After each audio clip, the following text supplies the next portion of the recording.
Buenas, imparables. Soy el pastor Brian Chalai. Es una alegría que seas parte de esta comunidad. Estamos a martes y hoy nos encontraremos con Dios en Romanos, capítulo 4 al capítulo 5, versículo 11, para seguir creciendo nuestra relación con Él. Recuerda estudiar estos capítulos antes de escuchar el episodio. Este no busca reemplazar tu estudio personal, sino motivarte y enriquecer. Con eso dicho, ahora sí, conversemos. ¿Qué verdad aprendemos sobre cómo es Dios y su dirección para nuestra vida? Padre, muchas veces nos preguntamos ¿dónde estás en medio de nuestro sufrimiento? Eso nos llena de dudas, de incertidumbre, de desesperanza y nos aleja de ti en cierto punto. Por lo cual, recuérdanos eso hoy, Dios, por favor. Ayúdanos a poder verte aún en medio de todo lo que estamos pasando. En el nombre de Jesús oramos. Amén. ¿Cuál es tu reacción hacia Dios en medio de las dificultades y problemas de la vida que te causan toda clase de sufrimientos? ¿Sientes que Dios te abandonó y que no le importas? ¿Surge en ti resentimiento y rechazo porque las cosas no salen como deben salir, enojándote con Dios? ¿Comienzas a llenarte de dudas que no te permiten acercarte a Él? En lugar de buscar apoyo en tu iglesia, te has distanciado de ella debido a tu desencanto con Dios y la falta de respuesta a tus sufrimientos. La desesperación te ha llevado a tomar el control de tu vida y quitárselo a Él. La carta de los Romanos, escrita por el apóstol Pablo, fue dirigida a la iglesia cristiana en Roma, que estaba compuesta por seguidores de Jesús, tanto judíos como no judíos, que en la Biblia se los llama gentiles. En un contexto histórico, se había producido una expulsión de los judíos de Roma por el emperador Claudio, que duró alrededor de 5 años.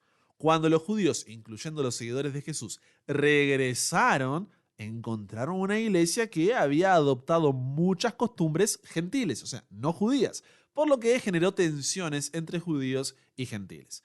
Los judíos cristianos veían a los gentiles cristianos como impuros e irreverentes, mientras que los gentiles se burlaban de los judíos por su apego a la ley. Esta división en la iglesia romana se debía a orgullo y discriminación mutuos, porque un grupo se creía mejor que el otro. El futuro de la iglesia estaría lleno de sufrimientos, y si no estaban unidos, el futuro del cristianismo y la expansión del mensaje del evangelio estaba en riesgo.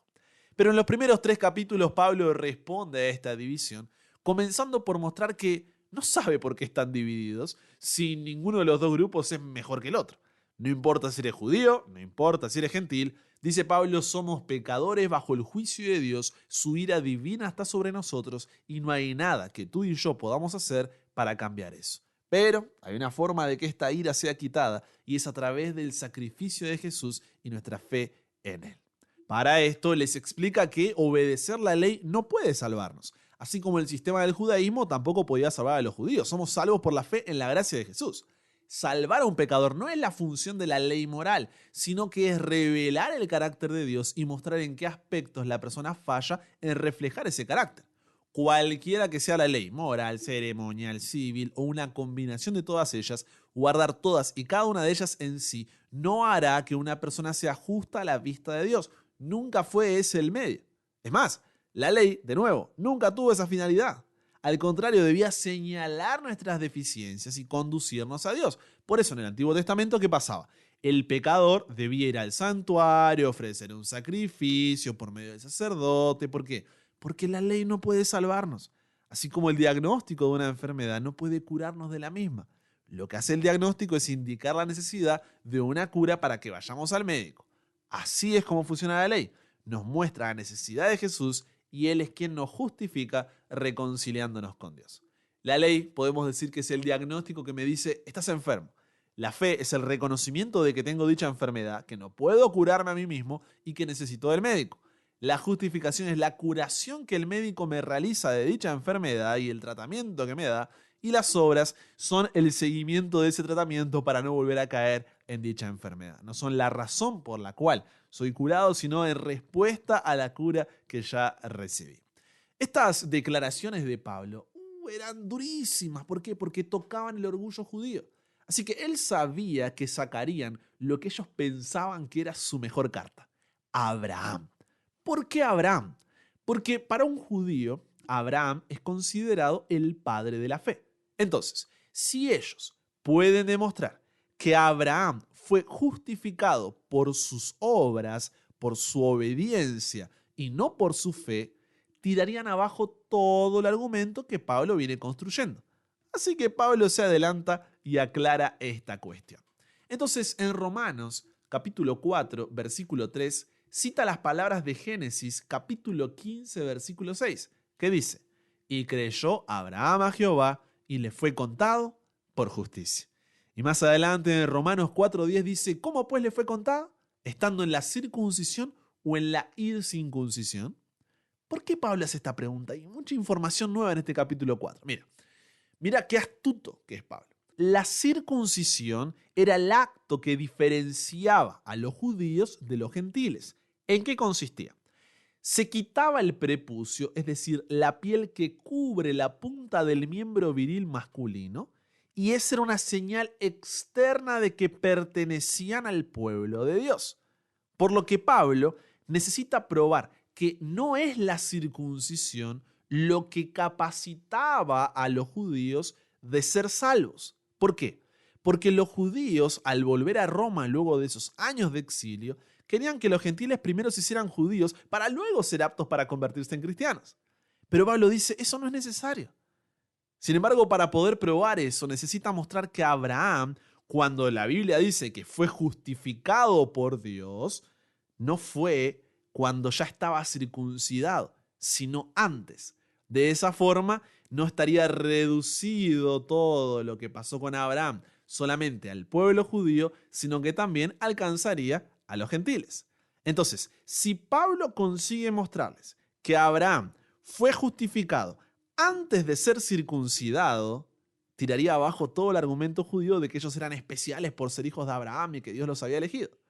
Por lo que el final de Romanos 4:10 dice: no en la circuncisión, sino en la incircuncisión fue justificado Abraham. O sea, jaque mate. Y continúa: recibió la circuncisión como señal, como sello de la justicia de la fe que tuvo estando aún incircunciso, para que fuese padre de todos los creyentes no circuncidados, a fin de que también a ellos la fe les sea contada por justicia. Era solo responderles, Pablo, no humillarlos, pero ¿qué es lo que está diciendo aquí? Pablo no está presentando una nueva doctrina. Lo que está explicando está en completa armonía con todo el Antiguo Testamento. Abraham, es lo que dice Pablo, no es solo padre de los judíos, sino también de los gentiles, ya que cuando Dios hace un pacto con él, Génesis 15:6 dice que fue justificado y él todavía no estaba circuncidado. Eso recién lo vemos en Génesis 17. Por eso sigue aclarando el mismo punto Pablo cuando en Romanos 4:13 dice: porque no por la ley fue dada a Abraham o a su descendencia la promesa de que sería heredero del mundo, sino por la justicia de la fe. En otras palabras, Abraham no fue recompensado por sus obras, sino por la fe en las obras de Dios. Abraham no podía tener hijos con Sara porque a su edad ella ya no podía hacerlo de forma natural. Y Dios no le eligió a él por algún mérito que él tenga. Pero su fe en la promesa de que Dios le daría un hijo hizo que Dios cumpliera sus promesas en su vida. Lo mismo con nosotros. Por nosotros mismos no podemos recibir la promesa de la salvación de Dios.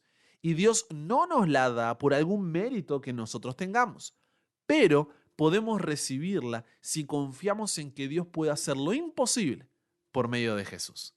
Por eso Romanos capítulo 4, versículo 16 nos da la conclusión, dice: por tanto, es por fe, para que sea por gracia, a fin de que la promesa sea firme para toda su descendencia, no solamente para la que es de la ley, sino también para la que es de la fe de Abraham, el cual es padre de todos nosotros, judíos y gentiles. En otras palabras, para que la promesa de Dios tuviera valor para los descendientes de Abraham, Dios no pidió nada a cambio. Hizo la promesa para todos los que confiaran en él. No solo para los que obedecen la ley, haciendo referencia aquí a la circuncisión y todo lo que esto significaba, sino también para los que confían como Abraham. Por eso Abraham es el padre de todos nosotros, judíos y gentiles. Su salvación es para todos por igual, sin tener que pasar por la circuncisión y otras leyes civiles y ceremoniales que ya no tenían relevancia en la iglesia cristiana que estaba surgiendo. Ningún grupo tenía derecho a creerse mejor que el otro. Todos necesitaban de Jesús. Por eso Romanos 5:1 dice: justificados pues por la fe, tenemos paz con Dios por medio de nuestro Señor Jesucristo. si vamos a estar orgullosos de algo que sea del Dios que tenemos, dice Pablo. Porque por nosotros mismos no tenemos motivos para estarlo. Cuando entendemos esto, las pruebas ya no son algo que nos divide, sino que nos une, que nos fortalece. Por eso Romanos capítulo 5, versículos 3 al 5 dice, y no solo esto, sino que también nos gloriamos en las tribulaciones, sabiendo que los problemas producen paciencia y la paciencia prueba y la prueba esperanza y la esperanza no avergüenza, porque el amor de Dios ha sido derramado en nuestros corazones por el Espíritu Santo que nos fue dado. Mientras estemos en este mundo de pecado, siempre habrá pruebas que vendrán de dentro y fuera de la iglesia. Pero esto, en lugar de enfriar nuestra fe o alejarnos de Dios, debe recordarnos cuánto necesitamos de Él. ¿Por qué? Porque si Jesús, siendo Dios, estuvo dispuesto a sufrir tanto por mí, todo lo que pasa en esta vida, absolutamente todo, queda corto al lado de la cruz. Por lo que el sufrimiento es una oportunidad para aferrarse a Dios y testificar a otros de su amor. Es un honor que pasamos por Jesús sabiendo que no solo es útil aquí moldeando nuestra fe, sino que confirma nuestra esperanza de una nueva vida con Él para toda la eternidad. Ya lo había dicho Jesús, en el mundo tendréis aflicción, pero confiad. ¿Por qué? Porque yo he vencido al mundo. Bienaventurados los que padecen persecución por causa de la justicia. Este sufrimiento que pasamos en la vida, que a una persona sin el Espíritu Santo la lleva a la impaciencia ante las dificultades, demora u oposición, a una persona que salva por la gracia de Jesús, la lleva a desarrollar paciencia, porque es allí cuando aprendemos a depender de Dios y se demuestra la verdadera fe basada en la esperanza. Cuando no se trata de nosotros sino de Él. Esa es la fe que nos justifica. Pero para ser ese tipo de persona, ¿qué es lo que necesitamos recordar? Romanos 5, versículos 8 y 11. Necesitamos recordar que Dios muestra su amor para con nosotros, en que siendo aún pecadores, sin merecer nada, siendo dignos de muerte, Cristo murió por nosotros. Y no solo esto, sino que también nos gloriamos en Dios, no en nosotros mismos, y encima lo hacemos en todo momento, por el Señor nuestro Jesucristo, por quien hemos recibido ahora la reconciliación. La prueba produce impaciencia cuando la enfrentamos por nosotros mismos, pero como sabemos que Dios está con nosotros, eso nos mantiene en pie, porque tenemos una esperanza que va más allá de nuestra situación presente. Si Dios estuvo dispuesto a humillarse volviéndose uno como nosotros y llegar hasta la propia cruz, ¿cómo no confiaremos en que su voluntad, aunque no siempre la entendamos, siempre será buena, agradable y perfecta cuando vemos el panorama completo? En la víspera de la partida de los israelitas de Egipto, la sangre en los postes de sus puertas protegió a los primogénitos de la ira que les sobrevino a todos los primogénitos de Egipto. Asimismo, la sangre de Jesús garantiza que quien ha sido justificado y conserve ese estatus será protegido cuando la ira de Dios finalmente destruya el pecado al final de los tiempos. No sé cuál es el sufrimiento que en este momento estás atravesando en tu vida o algún área de la misma. Pero cuando te preguntes, ¿dónde está Dios en medio de lo que estoy pasando? La respuesta siempre será en el mismo lugar que estaba cuando Jesús murió en la cruz para que tú tengas salvación. Pablo terminó siendo muerto en la propia Roma a la que le escribe esta carta, pero no escapó de su sufrimiento y eso fortaleció su fe. Hizo de Roma la iglesia más fuerte en todo el mundo antiguo y nos permite estar leyendo hoy sus palabras. Pero Pablo murió con la seguridad de la esperanza eterna del retorno de Jesús. Eso lo mantuvo de pie hasta la propia muerte. No permitas que tu sufrimiento te aleje de Dios, sino que te recuerde del mundo de pecado del cual Él nos vino a salvar. Te acerque más y más a Él y pueda ser un instrumento para compartir esa esperanza con otros que están sufriendo. Y si tu sufrimiento ya te alejó de Dios en algún momento, no importa cuán lejos te hayas ido o cuán bajo hayas caído, no son tus méritos los que te permiten volver a Él, sino los de Jesús.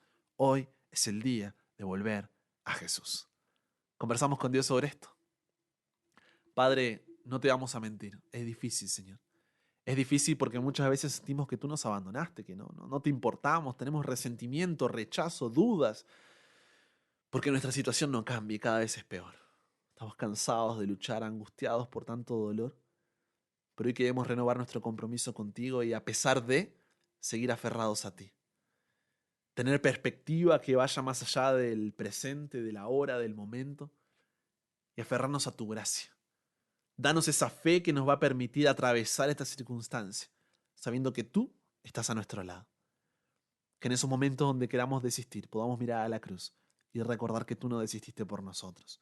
Y que en el sufrimiento pueda ser esta una oportunidad para acercarnos más a ti, depender más y más de ti, pero también ser un testimonio para aquellos que nos rodean. Porque cuando ven que todo se cae, no ven que te soltamos la mano, sino que nos aferramos más y querrán conocer esa fe. Nos entregamos hoy a ti, Dios. Cámbianos, renuévanos, transfórmanos, somos tuyos. En el nombre de Jesús oramos. Amén. Y con eso llegamos al final. Comparte con otros lo que aprendiste hoy. Súmate a la comunidad en WhatsApp totalmente gratis si todavía no lo has hecho, para recibir una notificación en tu celular cada mañana, escuchar los episodios sin conexión, tener material extra, hacer tus preguntas, acceder a contenido exclusivo y te espero en el siguiente para que nunca pares de aprender y nunca pares de crecer. ¿Por qué? Porque hasta el cielo no paramos.